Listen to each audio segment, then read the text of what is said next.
सभी का व्यूज में शुरुआत करेंगे खबरों का सिलसिला। मैं हूं गरिमा रितेश। गर्मी की शुरुआत होते ही आए दिन पानी की समस्या से जूझते लोग जलदाय विभाग पहुंच रहे हैं। ऐसे में बुधवार को शास्त्री नगर की महिलाएं जलदाय विभाग पहुंची, जहां उन्होंने जलदाय विभाग के अधिकारियों से मिलकर अपनी समस्याएं बताई। महिलाओं ने बताया कि पिछले कई दिनों से पानी नहीं आने के कारण काफी मारामारी हो रही है। पार्षद को भी इस बारे में सूचित किया गया है, लेकिन फिर भी पानी नहीं आया। ऐसे में हार थक अब महिलाएं जलदाय विभाग के अधिकारियों के आगे गुहार करने पहुंची हैं।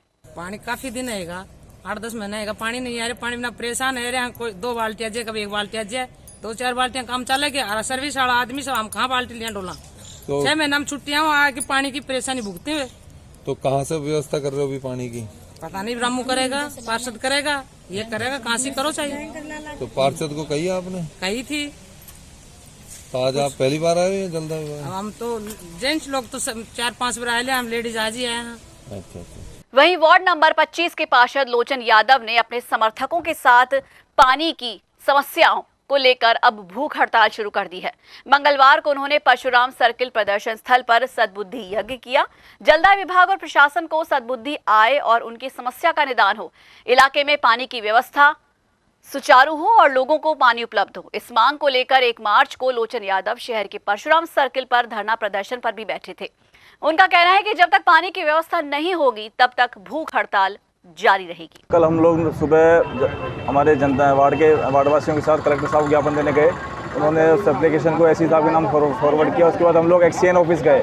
एक्सचेंज ऑफिस जाके हम लोगों ने अपने वार्ड वासियों के साथ उनको ये चेतावनी दी कि लिखित में समाधान चाहिए हमारे वार्ड की समस्या का, क्योंकि कई बार ये झूठे आश्वासन देके हमको भ्रमित कर चुके हैं। तो मैंने उनका कहा कि लिखित में समाधान दीजिए, तो उन्होंने साफ मुकर गया कि हम लिखित में समाधान दे नहीं सकते। तो मैं उनको वहीं पर चेतावनी देकर आया कि मैं अभी जाके भूख हड़ताल बैठ रहा हूँ। तो कल करीब 11:30 बजे से ही मैं इसी परशुराम सर्किल पर भूख हड़ताल में बैठा हुआ हूँ और मेरा दृढ़ निश्चय है कि जब तक मेरे वार्ड में पानी नहीं आएगा मैं अपनी भूख हड़ताल जारी रखूँगा, चाहे इसके लिए मेरी जान क्यों ना चली जाए।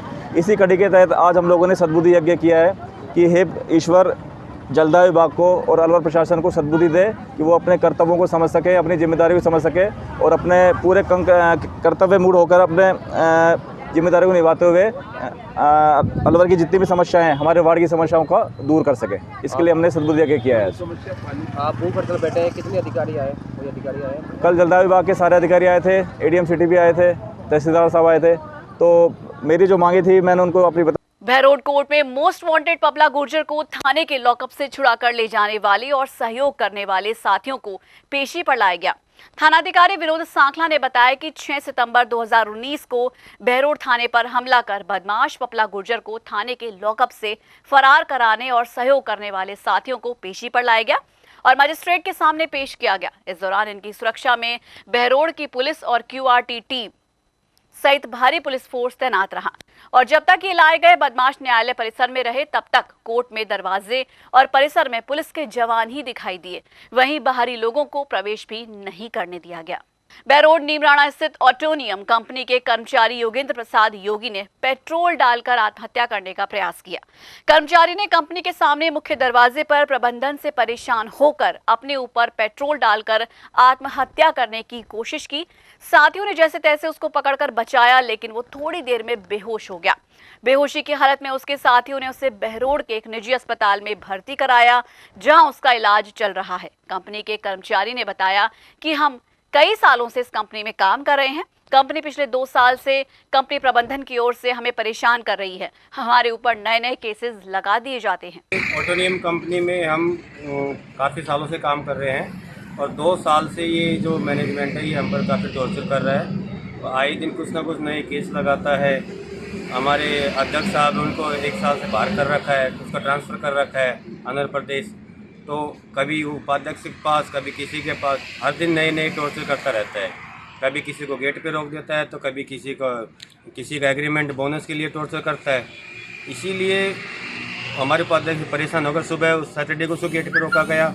फिर आज भी उसको 9 बजे जब आया ड्यूटी टाइम पे तो भी गेट पे रोक दिया गया।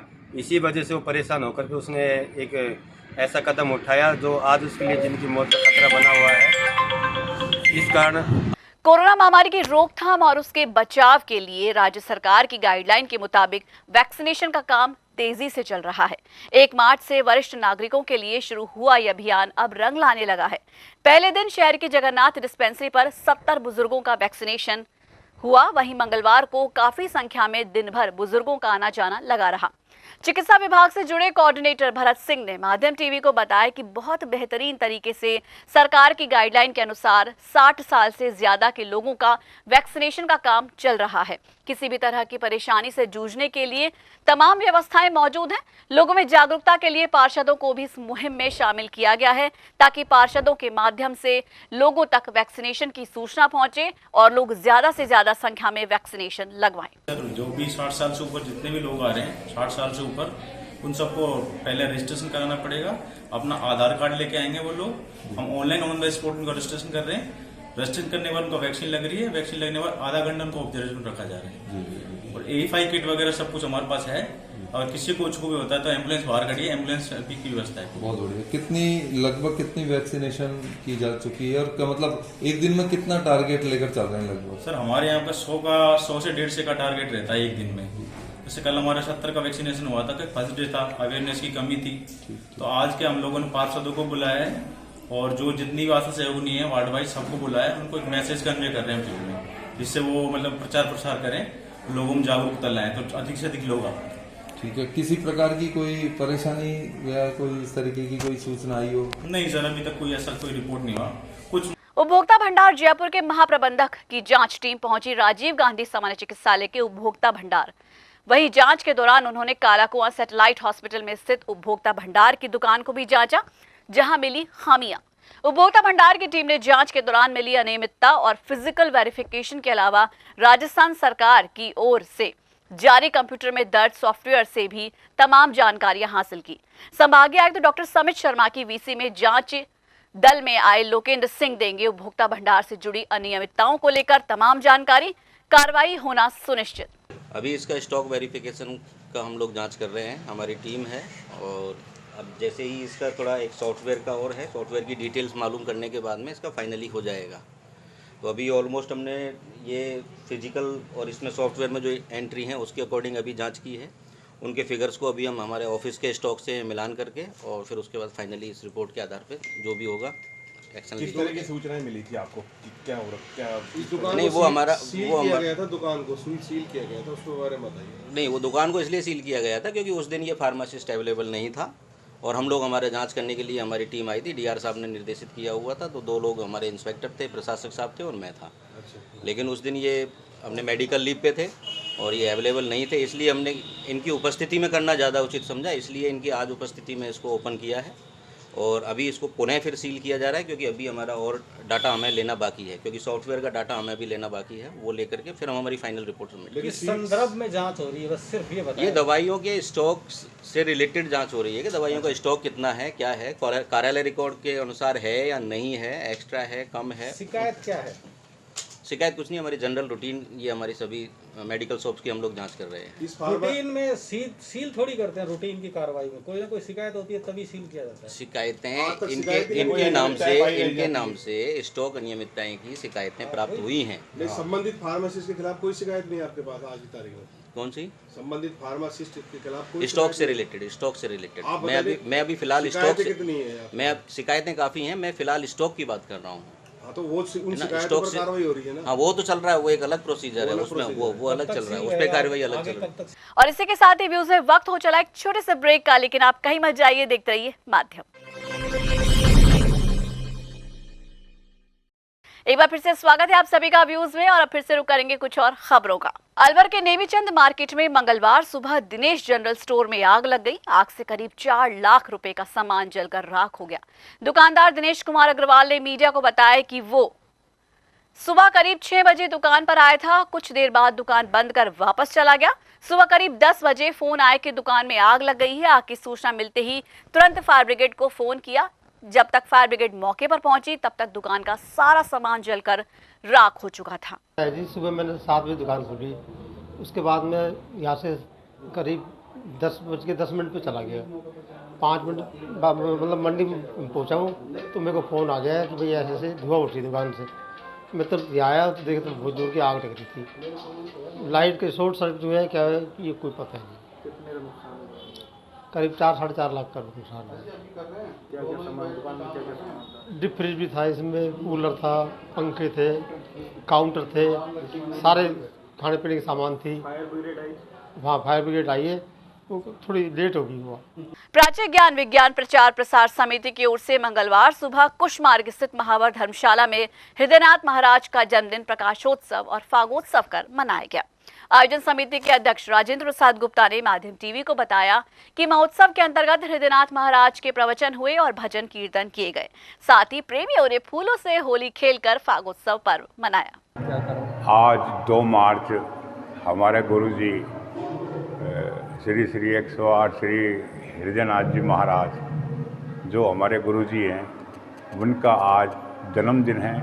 इस जन्मदिन को हम प्रकाश उत्सव के दिन के रूप में मना रहे हैं कि आज ही हमारे गुरुजी का इस लोक में प्रादुर्भाव हुआ था और हम सभी शिष्यगण हमेशा हर साल ही 2 मार्च को गुरुजी का जन्मदिन मनाते हैं, जिस पे माता जी का, त्रिपुरा सुंदरी जी का पूजन करते हैं, अभिषेक करते हैं और उनका पूजन करके सभी भोग लगाते हैं, भंडारा करते हैं। भंडारे में जो भी है, जो अब कोविड-19 का है, जो हमने सबका वो किया है, अलग से सबको अलग अलग बैठा के अलग अलग जुड़ा के प्रसाद वितरण का और खाने पीने का इंतजाम। भजन चल रहे हैं, भजन चल रहे हैं। ये हमारे माता जी का, उसमें गणेश जी का जैसे करते हैं भजन, संध्या करेंगे, फिर थोड़ी देर बाद फूल होली का वो होगा उत्सव।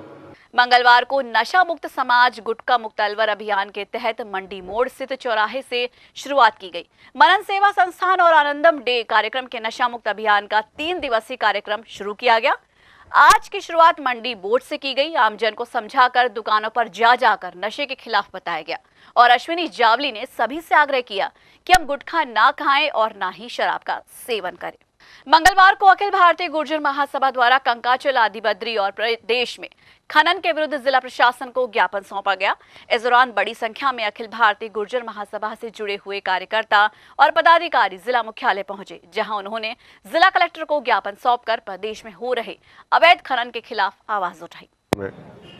जिला अध्यक्ष सम्माननीय घनश्याम तंवर जी के नेतृत्व में कलेक्टर साहब को एक डेलीगेशन मिलकर गुर्जर समाज का मुख्यमंत्री के नाम एक ज्ञापन दे रहे हैं। ज्ञापन इसका है कि जो खनन हो रहा है, जो दिव्य पर्वतों को ध्वस्त किया जा रहा है, जिस तरह का पूरे प्रदेश में, विशेषकर ब्रज में जिस तरह के जो धार्मिक, किस तरह हमारी संस्कृति और संस्कार जिस तरह पर्वतों में है, उनको जो नष्ट करने का काम जो कर रहे हैं वर्तमान में, उनके विरोध में गुर्जर महासभा ने एक अभियान चला है, जिसके तहत ज्ञापन दिया जा रहा है।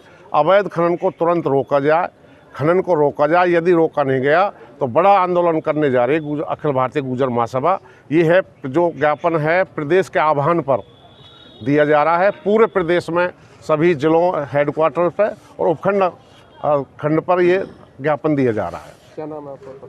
राजेंद्र कसाना, प्रदेश सचिव, अखिल भारतीय गुर्जर महासभा। कोविड-19 से खतरा फिलहाल थमा नहीं है, कम जरूर हुआ है, लेकिन इसे हल्के में ना लें, क्योंकि कई जगहों पर फिर से कोरोना के मामलों में इजाफा नजर आया है। इसलिए बिना मास्क लगाए घर से बाहर कदम ना रखें, क्योंकि 2 गज दूरी, मास्क है जरूरी। माध्यम टीवी आप सभी से ही गुजारिश कर रहा है। तो आज के लिए व्यूज में बस इतना ही। अपने इलाके की हर खबर जानने के लिए आज ही अपने स्मार्टफोन पर यूट्यूब चैनल से सब्सक्राइब कीजिए माध्यम टीवी और देखिए खबरों के साथ साथ मनोरंजन और हर तरह की जानकारी पाने के लिए रोचक कार्यक्रम। नमस्कार।